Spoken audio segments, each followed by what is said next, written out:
ada kontrak pembelajaran, ada semacam Google Form isian, harapan,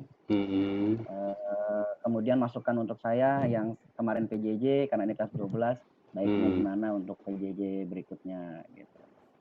Dan iya, jadi ini untuk kelas 12 Pak. Jadi komentarnya sudah mulai banyak.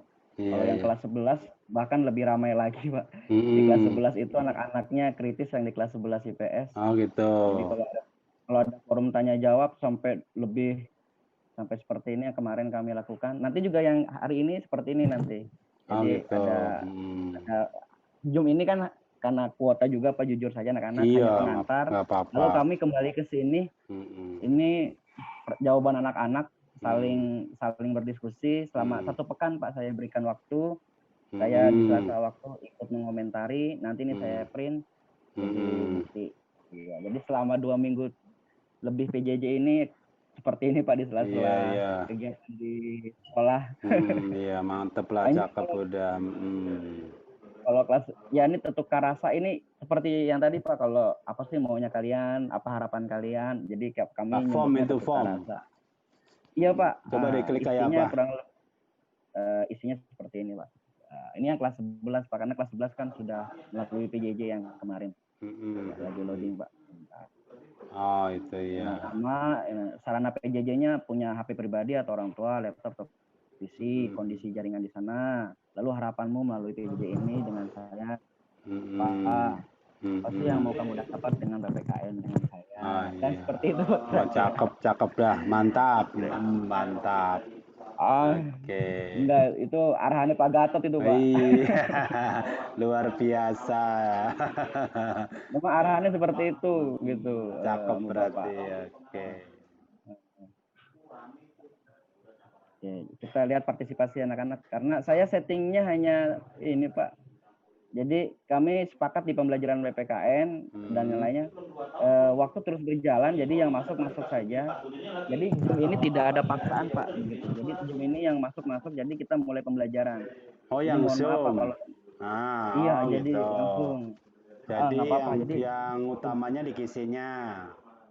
Iya, jadi ini pengantar, kemudian anak-anak kami bawa ke sana. Jadi ini tidak ada paksaan dalam artian harus nyiapin paket dan sebagainya. Jadi anak juga tidak ini Pak gitu. Tapi karena ini kelas 10 belum pernah terlihat wajah. Iya, jadi belum. Sebatas chattingan di sini Pak. Iya. Kalau untuk tugas mereka mengirimnya, maaf mungkin nggak terlihat Pak ya, via WA dalam bentuk ini Pak apa? Kalau situ buka WA kan bisa juga saya lihat kan? Iya, saya ini Pak, saya akan buka nih contohnya. Saya buka WhatsApp dulu. Jadi kebetulan mana tuh WhatsApp-nya ya? Ini ini dia nih. Coba kalau di bawah detail permen 143 itu jelas.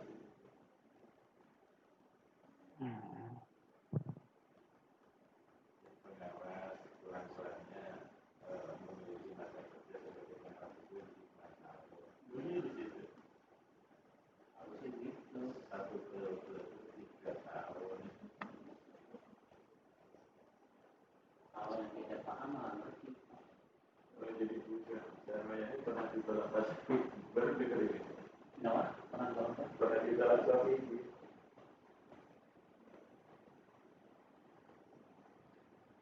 Bapak tahu gimana masalahnya? Nggak tahu saya. Kalau suami ini takdir itu binaan saya Pak waktu di Jakarta Utara. Ini contoh misalkan IPS 4 kemarin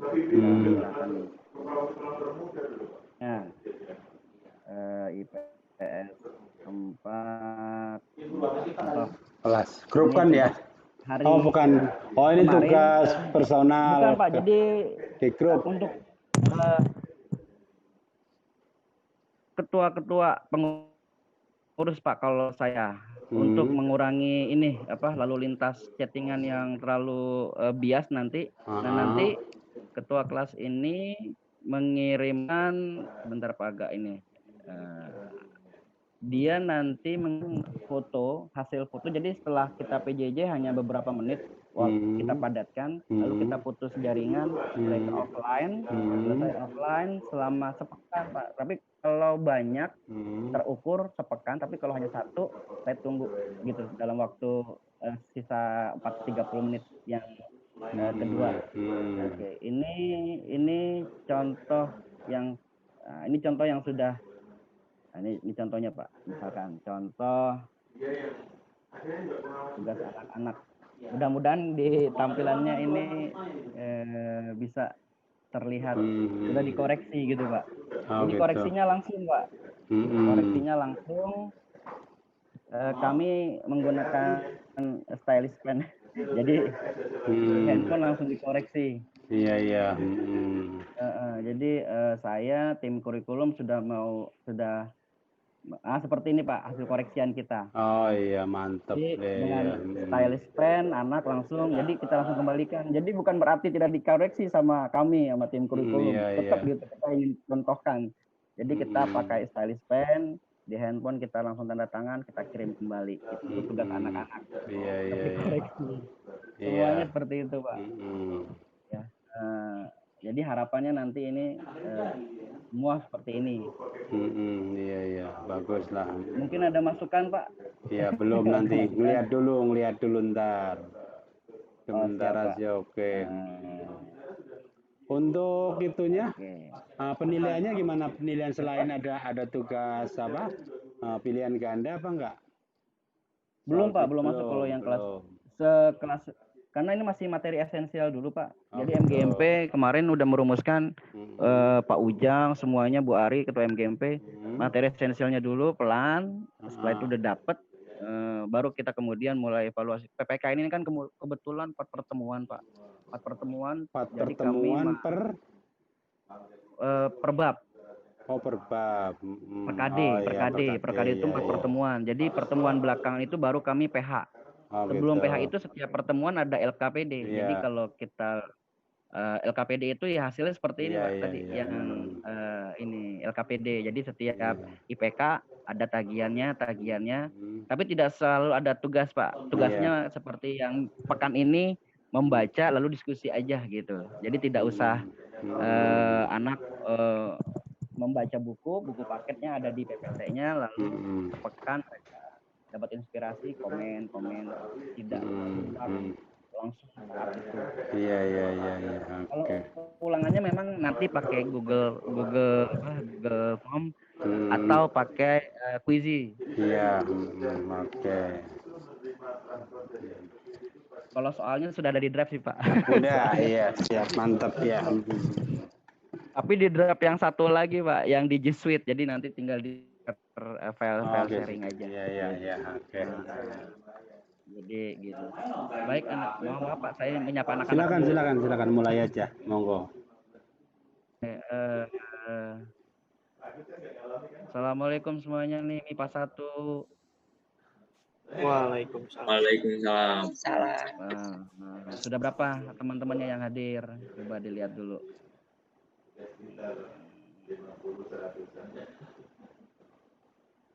Kita lihat dulu ada berapa.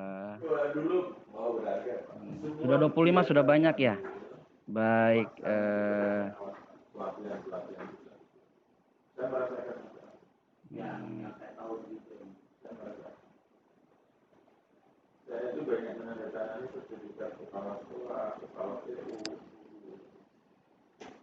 Baik.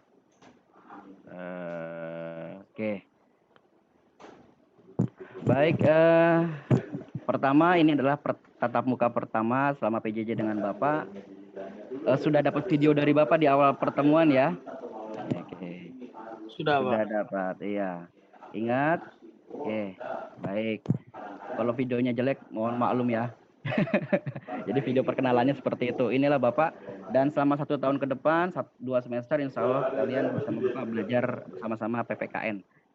Oke, ketua kelasnya siapa kemarin sih? Ketua kelas mana ketua kelas?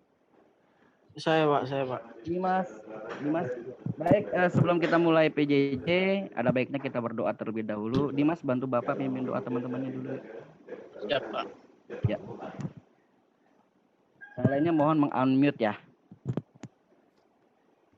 Assalamualaikum warahmatullahi wabarakatuh. Waalaikumsalam warahmatullahi wabarakatuh. Sebelum kita mengikuti pelajaran hari ini, alangkah indahnya kita berdoa menurut kepercayaan masing-masing. Berdoa dalam hati dimulai.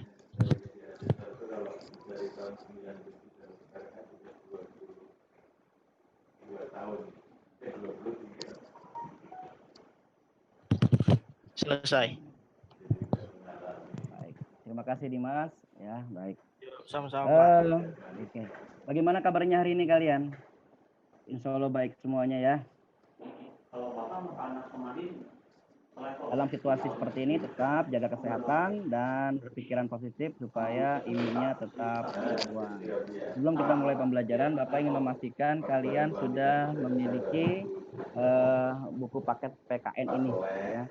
Sudah kalian buka-buka dan sudah Bapak pastikan juga kalian memiliki file ya PPT-nya. Baik, kita lihat file PPT yang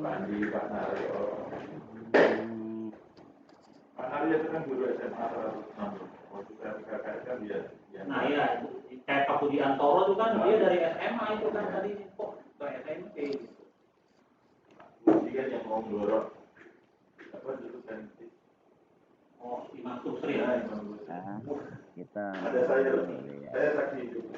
Iya. Kalau perkataannya nggak dikeluarkan, udah ditaruh di mana? Saya di ruangan. Waktu dia akan jadi pengawas atau akan jadi pengawas? Bukan pengawas, kan dia sudah diklasifikasi ya. Baru dikeluarkan. Sebelum mulai, pastikan nanti kan Bapak absen nih, ya. Nah, nanti kan ini Bapak absen, ada absensinya nih, ya, ada absensinya. Iya. Kan sesuai dengan kesepakatan kita di forum, namanya sesuai dengan absen. Lalu fotonya ya hari ini video jam berapa? Langsung kita kick dari room dan video harus aktif semua. Yang tidak seperti itu dianggap tidak hadir. Nanti namanya Bapak forward Insya Allah bisa. Dan ke BK. Insya Allah bisa. Baik, kita mulai anak-anak. Sudah siap ya semuanya? Bukunya dilihat, Bapak akan coba boleh langsung nggak apa-apa. Men-share langsung aja PPT ya. yang kalian juga sudah. Oke, iya. Oke, sebentar ya, Nak. Iya.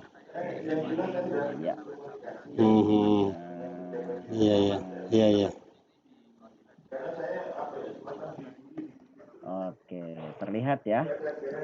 Untuk mempermudahnya seperti ini. Oke, di bab pertama, jadi di kelas 10 ada 7 bab, 3 bab semester pertama, 4 bab semester kedua. Ya, di bab pertama kita bicara tentang negara dan di SMP di kelas 7 kalau tidak salah, 7 atau ya di kelas 9 kalian juga sempat membahas tentang negara, sehingga di slide ini sangat familiar untuk kalian ya tentang negara. Jadi kita membahas nilai-nilai Pancasila dalam kerangka praktik penyelenggaraan pemerintahan negara. Ketika berbicara negara, maka kita berbicara apa itu negara.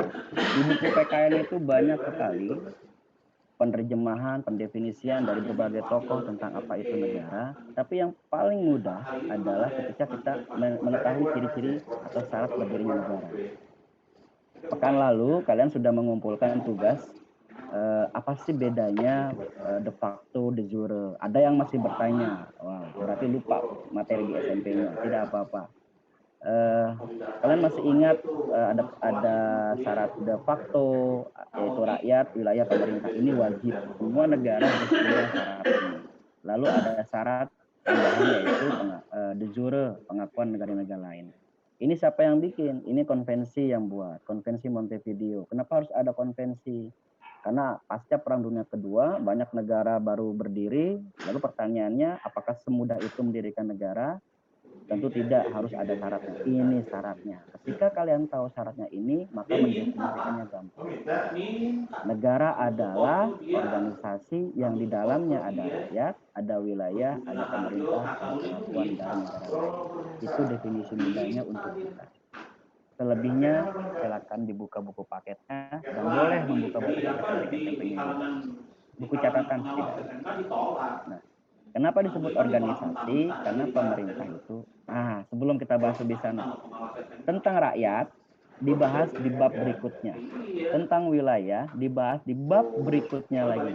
Tentang pemerintah di bab ini, tentang pengakuan negara lain di kelas 11, yaitu di materi hukum internasional dan hubungan internasional. Kenapa kita bahas pemerintah lebih dulu dibandingkan rakyat?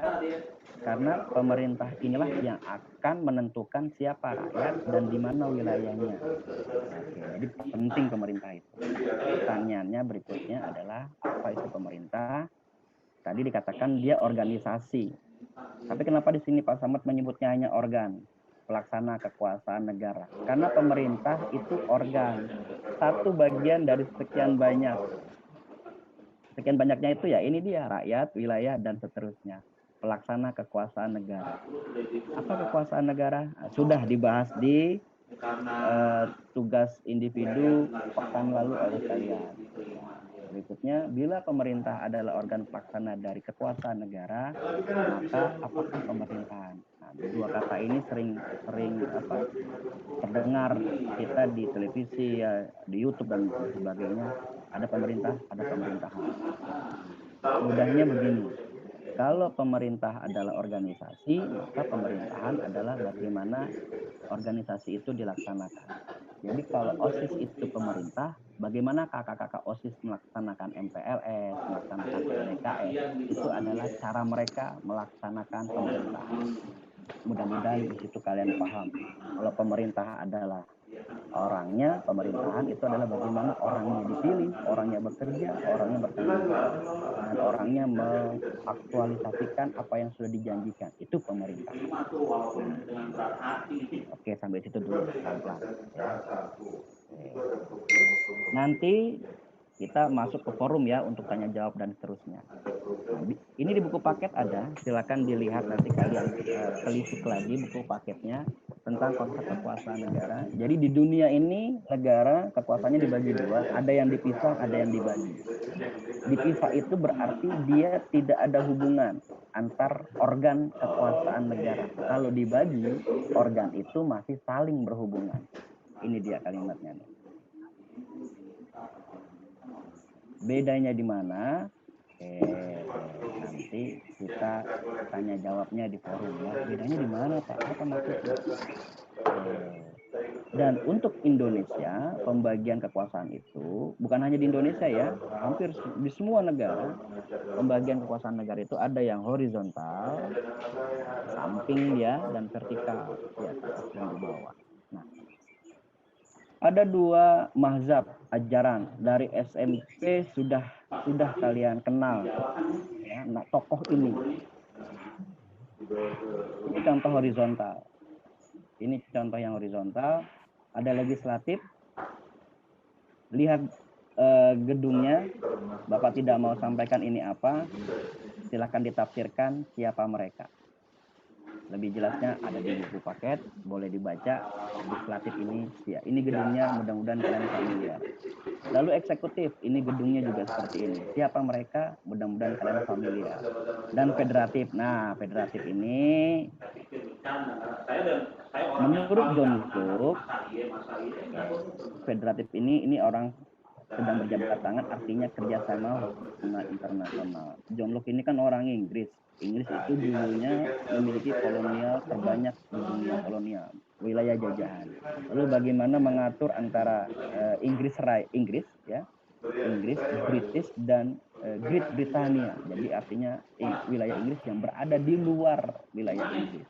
Disinilah ada kekuasaan federatif. Lalu sahabatnya John Locke, ini di SMP pun sudah belajar, namanya Montesquieu. Ingat-ingat nih, ulangan UAS ya, USBN dan bahkan tes UTBK, bahkan tes CPNS ini selalu keluar. Montesquieu, orang Prancis, temannya John Locke, beda negara, hampir sejaman. Dia tidak setuju dengan John Locke. Dia membagi kekuasaan sama, ke samping, horizontal, dengan 3 cara. Legislatif, gambarnya sama, mereka nih, gedung DPR, MPR. Eksekutif, gambarnya sama, istana presiden. Dan yudikatif, nah yudikatif, beda kalimat. Gambarnya gambar ini gambar gedung yang ada persis di depan Monas di Merdeka Selatan. Di Monas di sebelah Departemen Dalam Negeri. Kalau kalian suka lari pagi naik sepeda ke Monas, ini lihat namanya Mahkamah Agung. Yudikatif, lembaga peradilan. Ini dibahas oleh kita di kelas 11. Kalau naik makanya harus belajar sungguh-sungguh. Bedanya di mana Pak? Federatif dan yudikatif. Federatif ini kenapa tidak ada lembaga peradilan di sini Pak? Pertanyaan kelas 10 tahun lalu. Karena di sini haknya raja untuk memutuskan siapa yang salah dan siapa yang benar. Raja yang berkuasa. Kalau di sini bentuknya sudah republik. Legislatif yang buat aturan, eksekutif yang melaksanakan aturan, yudikatif yang menindak apabila ada aturan yang dilanggar. Lebih jelasnya, buku paketnya dibuka, nanti kita diskusi di forum. Ini isu yang paling penting. Siapa pemerintah itu? Jadi Bapak bilang ada DPR, MPR, ada presiden, lalu ada Mahkamah Agung. Tapi kenapa kalau di TV selalu bilang pemerintah itu, pemerintah ini, lalu siapa? Ini dia perbedaannya. Ya, kalian bisa dilihat. Bedanya nanti kalau ulangan, ada soal siapa yang disebut dengan pemerintah dalam arti sempit, hanya eksekutif, hanya Pak Jokowi, sampai tingkat paling terbawah, camat dan lurah, itu eksekutif. Ya. Jadi kami, Bapak, ini bagian dari eksekutif. Pak Slamet, ASN, PNS, itu bagian dari eksekutif. Ya, nah bagian dari eksekutif karena apa? Karena menjalankan kebijakan dari legislatif DPR, MPR, DPRD. Nah, ini sempit dan luas. Jadi kesimpulannya kalau kita bicara dalam arti luas, semua itu pemerintah. Tapi kalau hanya bicara pelaksana, hanya presiden hingga jajaran terbawah. Next, berikutnya tadi yang horizontal, sekarang yang vertikal ke bawah. Selain buku paket, di mapel kita kan di kontrak pembelajaran minggu lalu sudah tuh dibahas. Ini wajib ada nih, harus dipegang nih. Yaitu naskah UUD 45. Kalau nggak ada di buku, di Play Store, bisa kalian download ya. Di Play Store kalian download, ada aplikasi UUD 45. Diketik saja UUD 45, lalu kalian bisa lihat berderet isinya berderet banyak sekali tentang UUD 45 dan kalian bisa buka di sana. Kembali ke pembagian secara vertikal, ada pasal 18 ini terkait dengan pembagian wilayah di Indonesia, pemerintah pusat, provinsi, kabupaten kota dan ke bawahnya hingga tingkat kecamatan. Seperti ini ya. Nah, untuk lebih jelasnya silakan dibuka buku paketnya halaman 8 dan 9. Itu tugas kita. Baca ya, dibaca.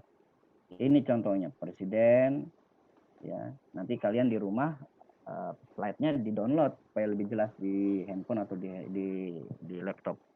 Apa yang paling bawah kecamatan. Nah, untuk Jakarta jangan ditanya, Pak, kabupatennya apa? Ya. Pak, kota madianya apa? Jadi Jakarta ini unik wilayah kita. Karena satu-satunya wilayah yang memiliki kategori khusus itu hanya DKI. Ya. Karena dia ibu kota. Kecuali nanti ibu kotanya jadi dipindahkan ke Kalimantan. Kalau tidak, ya tidak. Nah, kita sudah bicara yang horizontal dan vertikal. Dan dibagi dan dipisah. Pertanyaannya, waktu tinggal 10 menit nih. Bapak minta nih pendapat kalian tentang pentingnya kekuasaan negara dan mengapa kekuasaan negara itu harus dibagi-bagi atau dipisahkan. Kenapa sih negara harus berkuasa? Apa sih kekuasaan gitu? Ya. Apa sih negara? Tadi kan Bapak bahas sedikit tuh sudah. Nanti kamu kalau cari di sumber buku yang lain seperti buku paket Erlangga ini buku paket Erlangga yang nulis Pak Yuyus, dosen UNJ, dosennya Pak Slamet, juga teman-teman yang lain itu banyak tentang negara. Kalau Bapak Pak, kenapa bukan state, Pak? Kalau state itu kan bahasa Latin. Kemudian artinya statuta, artinya tongkat yang ditegakkan di suatu wilayah. Apa yang ditegakkan, Pak? Kekuasaan. Kalau Indonesia menyebutnya negara itu dari bahasa Sanskerta, nagari artinya wilayah. Jadi kesimpulannya negara itu ya wilayah yang di dalamnya ada kekuasaan oleh pemerintah terhadap rakyat. Balik lagi ke penerjemahan kita yang di awal tadi. Supaya tidak pusing, kalian tinggal memahaminya. Negara adalah organisasi yang di dalamnya ada rakyat, wilayah, pemerintah, dan diakui oleh negara lain. Tapi kenapa harus ada? Pertanyaan kita hari ini. Kalau ada, kenapa? Kalau penting, kenapa? Kalau enggak penting, kenapa? Dan kenapa juga harus dibagi-bagi? Dibagi-baginya maksudnya seperti ini. Nah, satu yang terlewat, pakai yang mana Pak Slamet? Nah, Indonesia pakai yang ini. Catat tuh, ingat-ingat. Indonesia pakai yang ini. Kenapa Indonesia pakai yang ini Pak Slamet? Karena Montesquieu orang Prancis. Ingat-ingat nih, nanti tanya guru sejarahnya ya. Montesquieu orang Prancis, Prancis menjajah Belanda, Belanda menjajah Indonesia. Sehingga di Indonesia diterapkanlah hukum Belanda, yang hukum Belanda adalah cikal bakalnya hukum dari Prancis yang disebut dengan Kode Sipil atau Kode Napoleon. Lebih jelasnya nanti di kelas 11 tentang hukum. Belajar, naik kelas, insya Allah ketemu Bapak lagi, kita dalami materi itu. Jadi Indonesia pakai yang ini nak, pakai yang ini. Pakai pembagian kekuasaan. Kalimatnya nih, pembagian. Bukan pemisahan. Silakan kalimatnya. Dipahami baik-baik dan ditelaah bukunya. Jadi nanti di forum setelah ini kita masuk ke grup ke kelas PPKN virtualnya. Lalu kalian sampaikan pandangan kalian selama sepekan, saling tanya jawab, unek-unek pendapat kalian, apa yang kalian lihat, kalian rasakan, kalian inginkan tentang kekuasaan negara. Kalau kalian baca buku paketnya dan sumber-sumber yang lain, kekuasaan itu luar biasa. Sesuatu yang mampu membuat orang nurut dengan kita tanpa kita suruh dan dia ikhlas. Nah, materi ini ada di kelas 11 dan di kelas 12. Ya, sudah Bapak sampaikan di kakak-kakaknya. Jadi kalau kalian nanti ketemu dengan Bapak lagi, kita bahas lebih dalam. Baik, itu yang mau Bapak sampaikan. Mungkin dari kali atau ketua kelas ada yang ingin menyampaikan. Jangan lupa absen di Google Classroom-nya ya, absen. Jangan lupa absen. Bapak belum cek absennya. Katanya minggu ini kalau nggak hari ini atau hari semuanya ada berapa ya yang sudah hadir ketua kelas?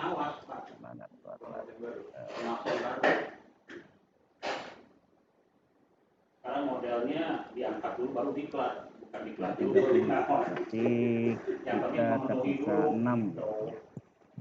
Tersisa, iya betul 6 lagi nanti kita ini.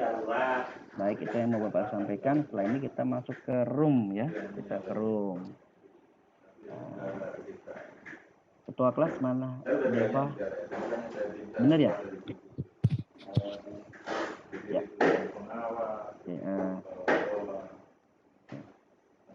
Jangan lupa foto PJJ-nya nanti dikirim ke Bapak juga seperti biasa, dan tugas yang belum masuk Bapak tetap tunggu.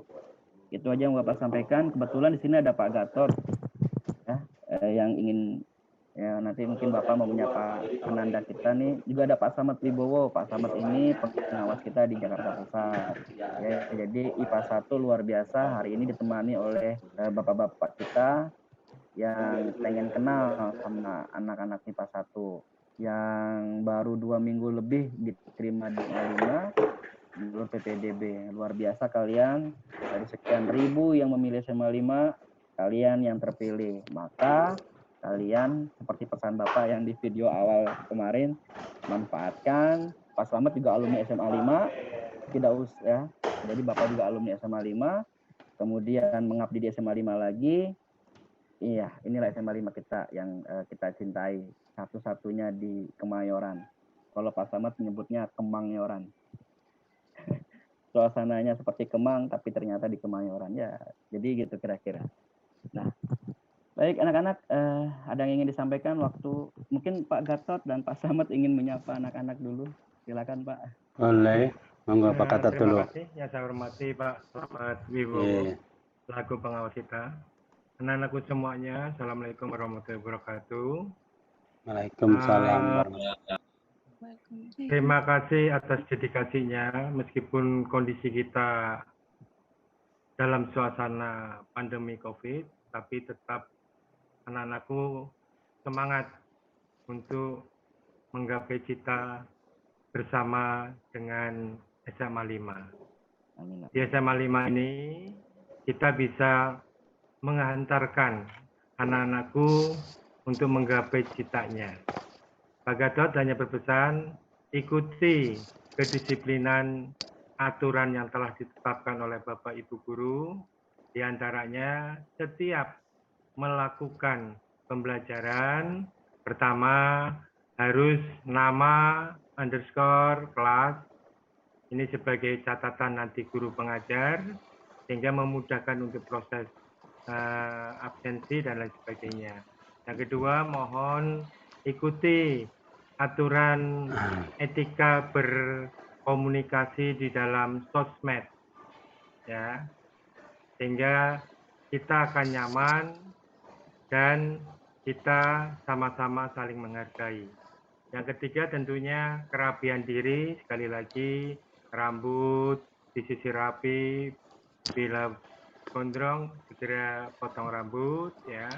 Kemudian baju, kerapian baju, seragam, sehingga ketika pelaksanaan PJJ itu nyaman. Pada hakikatnya adalah sama seperti di kelas, cuma ini adalah jarak jauh. Terima kasih sekali lagi kepada anakku, selamat. Mari kita bareng-bareng bergandengan tangan dalam meraih mimpi yang dicita-citakan. Terima kasih. Assalamualaikum warahmatullahi wabarakatuh. Waalaikumsalam warahmatullahi wabarakatuh. Pak Slamet gimana? Ya. 1 menit lagi. Iya. Assalamualaikum warahmatullahi wabarakatuh. Yang kami hormati Pak Gatot, Pak Slamet Rarjo, yang saya sangat banggakan, siswa-siswi kelas 10 IPA 1. Saya ucapkan selamat sudah bergabung dengan SMA 5. Syukurilah kalian sudah diterima menjadi murid dan di sekolah yang insya Allah sangat baik. Yang pertama ya jaga kesehatan, itu yang paling utama, tapi motivasi belajar harus tetap dibangun terus. Jadi kalian nggak boleh merasa lelah karena kelihatannya nih ya masih agak panjang. Jadi anggap aja ini adalah pembelajaran yang selalu menyenangkan tiap hari, sehingga tidak ada kejenuhan. Jadi tugas-tugas dari Bapak Ibu Guru tolong dikerjakan dengan riang gembira ya, jangan sampai menjadi beban, karena kalau menjadi beban kalian nanti stres, waktunya panjang, sehingga Bapak berpesan supaya kalian tetap semangat, tetap bersenang hati. Mungkin agak berbeda dengan kakak kelas kamu yang langsung ketemu, kalian belum saling kenal, kenalnya mungkin dibaca saja di sini, tapi saya harap tidak mengurangi silaturahmi, tidak mengurangi kebersamaan. Mudah-mudahan saya ucapkan kalian sukses, dan barangkali ini juga bisa diambil hikmahnya bahwa kalian harus belajar jarak jauh menggunakan teknologi, kalian dituntut untuk menyesuaikan masa depan.